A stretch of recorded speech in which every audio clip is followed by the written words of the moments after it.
খেলাপি হও, তাও নির্বাচন অংশগ্রহণ করো। মাননীয় স্পিকার, জনগণের টাকা নিয়ে এই বিলাসিতা বন্ধ করতে হবে এবং ঋণ খেলাপিদেরকে ঋণ খেলাপি বলতে হবে। আমরা লজ্জা পাই।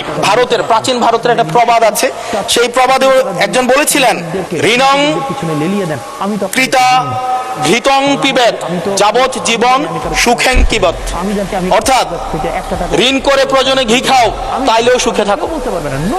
ঋণ করো, ঘি খাও, পরের ধনে পুদ্দারি করো, ঋণ করে ঘি খেয়ে জমিদারি করো, তাও ঋণ করো।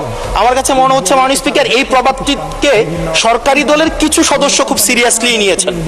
নিয়ে ওনারা ঋণ করো, ঘি খাও, তাও সুখে থাকো, এটাকে ওনারা এভাবে নিয়েছেন, ঋণ করো, ঋণ খেলাপি হও, তাও নির্বাচন অংশগ্রহণ করো। মাননীয় স্পিকার, আমরা দেখলাম এই সংসদে আমরা মাননীয় অর্থমন্ত্রীর কাছ থেকে আমরা কোনো স্পষ্ট কোনো কর্মসূচি আমরা পাই নাই।